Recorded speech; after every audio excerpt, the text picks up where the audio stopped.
everyone, it's Marla with Lake Avenue Designs, and I have a tutorial to show you today, and it's this really cool lace background for your mini albums or 12 by 12 layouts.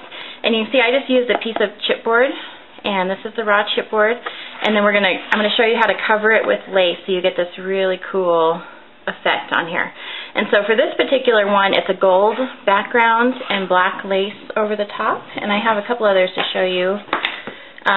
This one, I used a cream color lace to cover over painted chipboard again, and I just painted the chipboard with like a plum purple and gold, and then layered the cream color lace on it. And then here's one where it's just the plain chipboard. So this was just the raw chipboard, and then I used the cream color lace over the top. Isn't that so pretty? It's very shabby chic. It's very cool, and it's all shiny. So I'm going to show you how to do this. It's really easy and really fun. So here's my 6x6 chipboard I'll be working on, and I'm going to use some Folk Art Deep Ocean Blue paint, and we're just going to paint the whole side of this chipboard. I'm just going to put it right on my chipboard. And we're just going to cover it, and this is going to be covered with the lace, so it doesn't have to be perfect.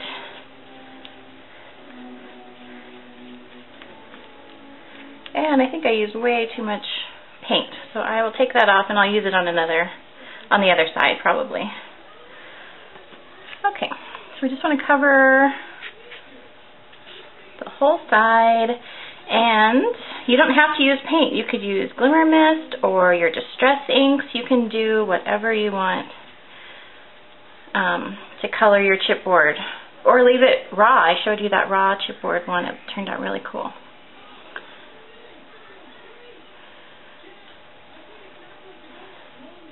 Okay, so I'm going to go dry this with my heat tool, and I will be right back.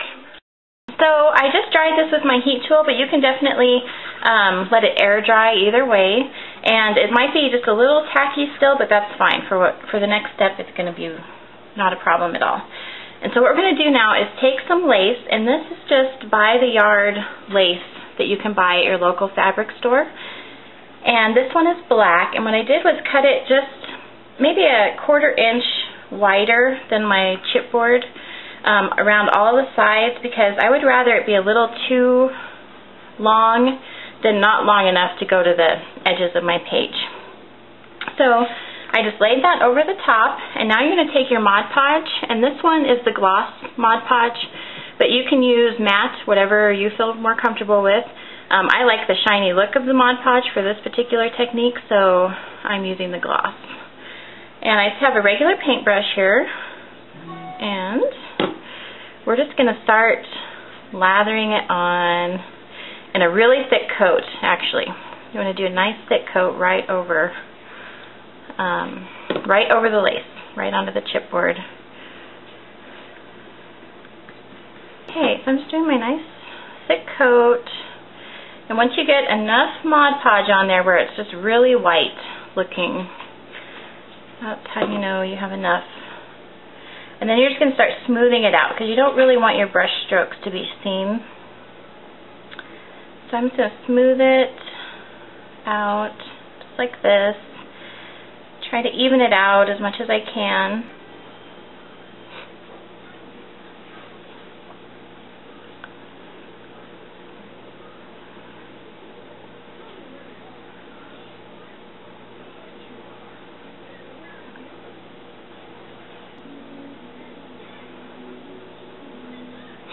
Okay, so now we're going to set this aside and wait for it to dry, which it actually will take a few hours, probably 3 or 4 hours for it to really dry, air dry. I'm going to set that aside and work on another one that I have. I thought would be kind of fun. I've only ever used chipboard for this technique, and so I thought it'd be fun to try a shipping tag to see how exactly it works with just regular cardstock. And so what I did with this is just Glimmer Misted it with several different colors. And I'm going to take the little string off so it's a little bit easier to attach my lace down. Okay, so there's our tag, and I cut a piece of cream lace just slightly larger than the tag. So this is what we're going to layer on top of this one. And I think I'm kind of watching where I place my rose. I have one big rose on here, and I think I want it on this side. So we're just going to do the same thing for this tag. And we're just going to put the Mod Podge all over the top, making sure you go to the edges.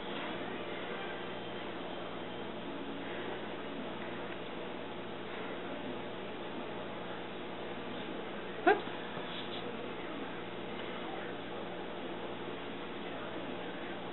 A nice thick coat so it's really white looking. And then we'll smooth it out. Okay, so that's it. So we're going to let both of those dry, and I'll stop the camera and I'll come back and show you what they look like when they're done. See you in a minute. Okay everyone, so our chipboard is dried and our little tag is dried. I just want to give you a quick tip on using your paintbrushes with the Mod Podge.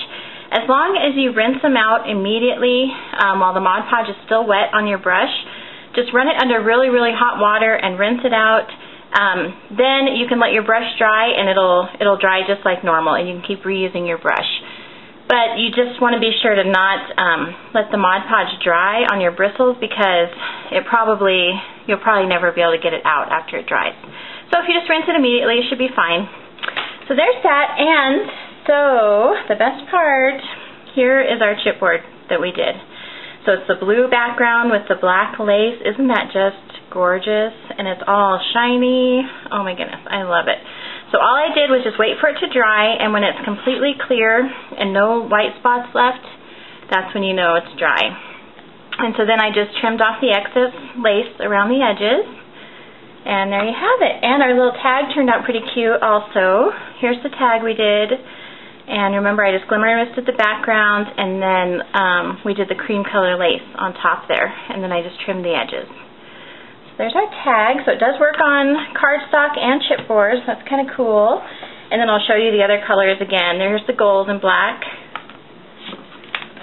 Here is the raw chipboard and cream lace, and here's the plum with cream lace. Really fun and really cool technique. I really hope you guys try it.